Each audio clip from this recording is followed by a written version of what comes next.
Oui, le projet a démarré. Enfin, moi, je me présente, hein, je suis élu chambre d'agriculture, je suis agriculteur et je suis responsable d'une ferme expérimentale qui est à Jalony, juste à côté de Cluny, quoi. Et notre souci, bon, en dehors de la production, c'était, on a le souci des énergies renouvelables. Et on s'était posé la question de voir comment on pouvait s'intégrer sur cette ferme, un projet de méthanisation. Mais tout de suite, on n'a pas cherché à faire un projet de méthanisation sur exploitation. On a regardé comment on pouvait l'intégrer dans le territoire, comment on pouvait travailler avec les collectivités, et voilà comment la réflexion est partie. Et comment on est parti, alors on va vous expliquer après le cheminement qu'on a eu, mais au départ, c'était une demande de la profession agricole pour profiter de tout ce qui tourne autour des énergies. Et surtout, aussi, on savait que si se mettaient en place des projets de méthanisation, on en voyait émerger, on savait qu'on avait besoin des surfaces agricoles et on s'est dit comment on fait pour être intégré. Comme nous, on est une ferme expérimentale, on va essayer de monter un projet qui soit un peu phare et qu'on puisse se démultiplier et qui soit porteur pour d'autres secteurs, quoi. Mais bon, on va vous faire voir que ça a mis du temps, hein, c'est comme le reste. Hein, Oui. la réflexion est facile, mais la mise en place est plus difficile. Et que c'est pas fini. Oui. Donc, historiquement, le projet a démarré fin 2007, début 2008, par la Chambre d'agriculture, comme vient de le dire Dominique. Moi, en tant que maire de la commune sur laquelle est située la ferme expérimentale, dès que j'en ai été au courant, j'ai évidemment sauté sur le sujet, d'autant plus que je suis également responsable du syndicat d'ordures ménagères local, le CIRTOM de la Vallée de la Grosne, qui compte 47 communes, 18 000 habitants, voilà, et qu'on a évidemment un problème de traitement des déchets. Avec ça, se sont groupés avec nous la Chambre d'agriculture avait déjà recruté un certain nombre d'exploitants agricoles privés, des GAEC. Les haras, puisque Cluny est un pôle équin relativement important avec les haras, et puis maintenant avec une grosse structure du Conseil général qui s'appelle Équivalé, il y a donc aussi une activité équine très importante. Une petite laiterie locale spécialisée essentiellement dans le lait de chèvre a aussi des problèmes d'épuration. Enfin voilà, toute une série de gens ayant des problèmes, finalement, se sont regroupés pour pouvoir travailler sur la question de la gestion des déchets et de la production énergétique. La ville de Cluny a été intéressée assez rapidement au sujet, d'autant plus qu'elle a, comme ceux qui étaient là hier ont pu l'entendre, avait un certain nombre de démarches autour des questions énergétiques depuis quelque temps. Donc très rapidement, l'histoire, donc une première année qui nous a permis de mettre en place une étude d'opportunité, ensuite un groupement de commandes entre 5 partenaires, la Chambre d'agriculture, le CIRTOM, les haras, la ville de Cluny et un GAEC pour faire une étude de faisabilité qui a donné ses résultats mi-2010 avec quelque chose, c'est positif mais moyennement positif dans la mesure où pour pouvoir valoriser l'énergie produite, la réflexion est partie sur de la cogénération électrique. Il faut valoriser la chaleur, et pour valoriser la chaleur, on avait à l'époque la solution de créer un petit réseau de chaleur propre à l'installation, donc avec un coût d'investissement extrêmement important sur le projet. Positif, mais pas trop, avec l'équilibre qui demandait un taux de subvention de l'ordre de 40%, ce qui était difficilement rêvable. Des problèmes se sont apparus ensuite, en particulier par le fait que vous avez pu commencer à vous rendre compte que Cluny est peut-être un endroit un tout petit peu spécial côté patrimonial, côté touristique, etc. Et que les sites d'implantation d'une unité biogaz, si on veut qu'elle puisse valoriser la chaleur, il faut qu'elle soit près de la ville, pour pas que les réseaux soient trop importants. Et si on est une ville extrêmement touristique et extrêmement stricte au niveau patrimonial, il vaut mieux que les installations soient pas trop près de la ville. Donc quelques conflits d'intérêts et d'enjeux qui sont pas forcément faciles à résoudre. Historiquement, donc, on a eu une période un peu creuse dans le moral pour dire qu'on avait perdu en gros tous les sites auxquels on avait pensé, proches de la ville, jusqu'à ce que vienne l'idée, en travaillant avec d'autres collègues, et là les partenariats se sont élargis, de repenser à un projet qui avait été mis en place par la ville de Cluny, un projet de chaufferie bois et réseau de chaleur. Et finalement, l'idée de se dire, si on travaille ensemble, ça peut peut-être être intéressant, parce que nous, on cherche en tant que projet biogaz à valoriser de la chaleur, et la ville de Cluny envisage de fournir de la chaleur à un certain nombre d'établissements publics. Il y a peut-être des choses à faire ensemble. Cette dynamique est repartie 2012, 2011, 2012 et finalement on est sur une faisabilité complémentaire qui nous semble beaucoup plus intéressante puisque si on arrive à mettre en place ces deux projets sur un site qu'on a réussi à retenir et qui serait acceptable par tout le monde, techniquement, administrativement, enfin, voilà. Donc on est dans une phase où on attend actuellement les résultats de l'étude de faisabilité du réseau de chaleur chaufferie-bois, savoir s'ils sont capables de démarrer pour pouvoir concrétiser notre projet à l'heure actuelle. Très rapidement aussi, j'insiste parce que c'est une des questions peut-être qu'on posera tout à l'heure sur le fait qu'un travail comme celui-ci nécessite, enfin il nous a semblé nécessiter de très nombreuses visites, contacts avec des autres projets plus ou moins semblables et plus ou moins partenaires. Et ce qu'on a marqué en bas de la diapositive, toutes les petites étoiles, c'est les visites qu'on a faites dans différents secteurs, alors sur de la méthanisation agricole, sur de la méthanisation ordures ménagères, en France et en Suisse, enfin voilà. Donc pour nous, c'est un élément fondamental dans l'évolution du projet et dans la réflexion de l'équipe. Alors, peut-être ce projet, dire que il est extrêmement riche parce qu'il est extrêmement complexe. Et il est complexe parce qu'il réunit ce qu'on a appelé un certain nombre de mondes qui ont des modes de pensée totalement différents, des modes d'approche totalement différents, des enjeux totalement différents. Et finalement, c'est pour ça que c'est intéressant de travailler ensemble. Je sais pas si... Ah oui, non, mais c'est... Donc on les a cités comme ça. C'est peut-être une approche qui n'est pas très claire pour tout le monde, mais... Si on considère le monde de l'agriculture, Dominique l'a précisé, et de la chambre consulaire agricole, l'enjeu d'être modèle au niveau de la profession, l'enjeu de valoriser les effluents agricoles, l'enjeu de produire de l'énergie localement.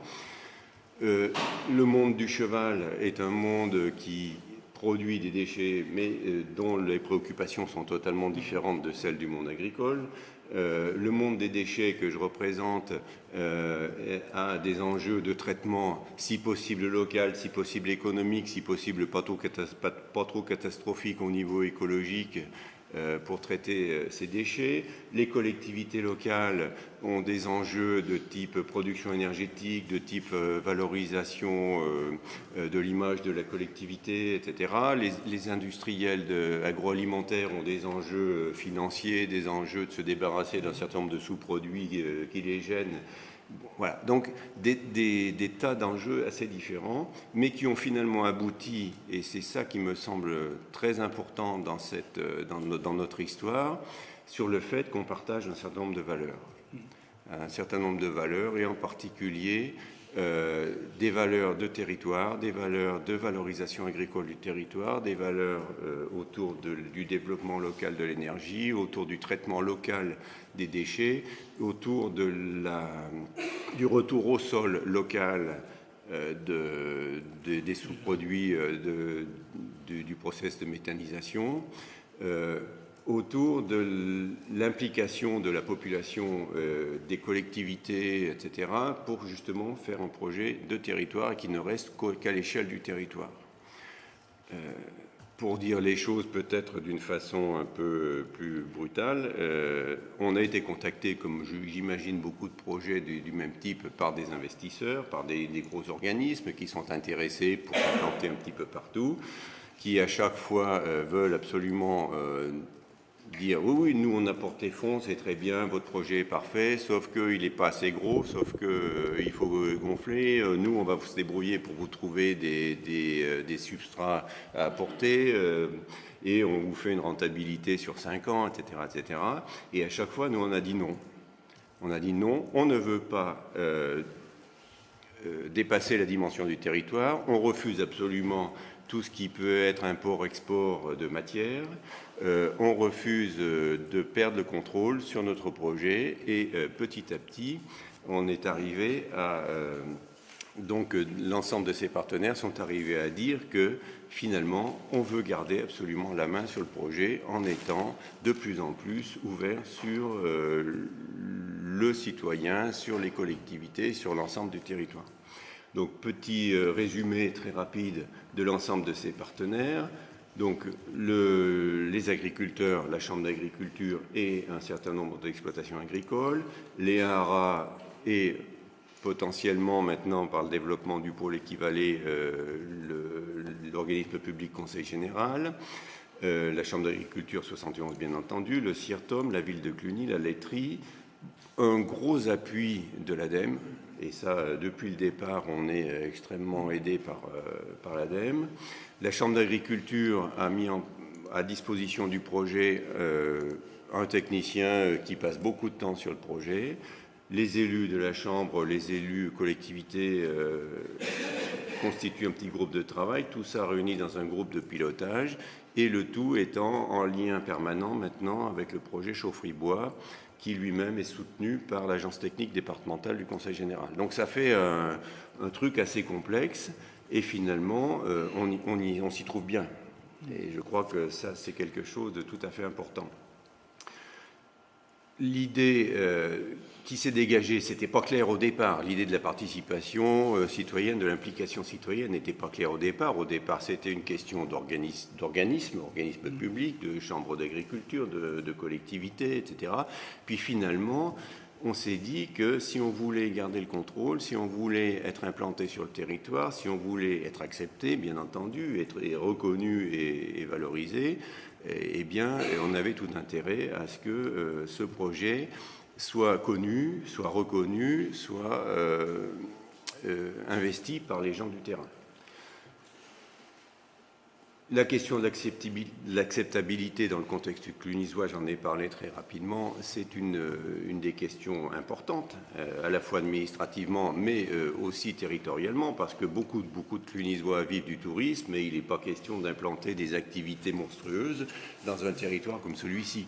Donc il faut vraiment qu'on développe cet fait-là. Et puis, on a rencontré... la question de l'investissement citoyen par les contacts avec Énergie Partagée, et là j'espère bien pouvoir continuer ces contacts aujourd'hui, en particulier par l'intermédiaire de Jacques, et on a commencé à faire une sensibilisation locale très importante, enfin qu'on espère qu'il deviendra très importante, on a quelques pas ici, par le biais d'un certain nombre de présentations publiques, dans le cadre alors, du CCIC, c'est-à-dire Centre de conférences international de Cluny, c'est-à-dire ici, l'École des arts et métiers qui fait des conférences. On a, au mois d'avril, dans la semaine du développement durable, mis en place une conférence de sensibilisation et qui a eu un petit peu de retentissement. Sur Cluny, il y a eu 2 autres manifestations très récentes, en particulier le festival Graines des Mois qui est en train de se terminer actuellement, où on a participé à cette présentation.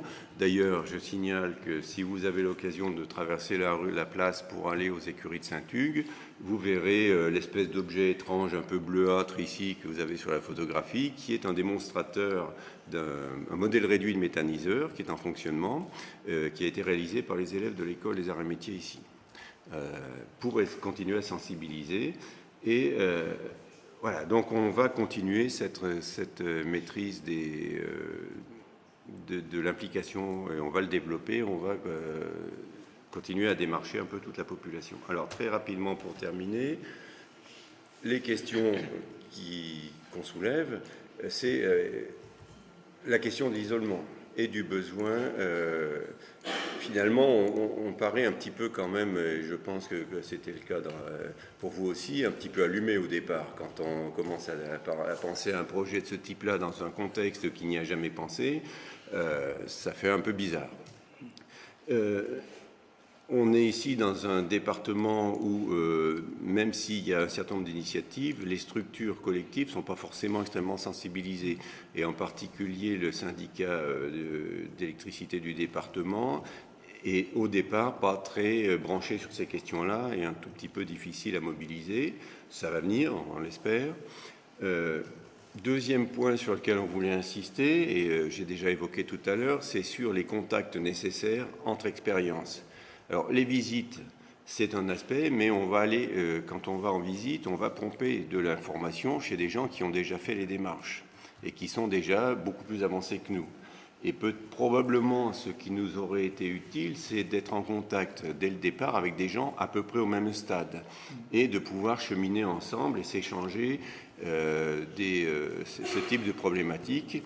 Et là, peut-être qu'il y aurait besoin de réfléchir à une question de réseau, de projets en développement qui s'appuient, qui s'épaulent, qui mutualisent les questions, voire des éventuelles bribes de réponse. Des difficultés alors qu'on a rencontrées dans le cadre même du projet biogaz ici, c'est la question pour pouvoir rendre ce projet économiquement intéressant, c'est la pérennisation des apports, des substrats, des matières à métalliser et la pérennisation des surfaces pour le retour au sol. On veut absolument que ça reste dans le domaine du petit territoire autour de Cluny, de l'ordre de 10-15 km autour. Et il faut vraiment qu'on ait travaillé sur la contractualisation à la fois des apports et des retours. Des freins, alors qui sont plutôt des freins de type institutionnel, dans les projets de méthanisation comme les nôtres, on a la difficulté avec le statut administratif des digestats, qui sont toujours des déchets, et avec des contraintes d'épandage qui sont relativement importantes. Et puis, les questions de grande ampleur, et on est ici pour faire remonter des choses jusqu'au niveau national, c'est aussi la lourdeur des contraintes administratives, en particulier sur tout ce qui concerne les ICPE.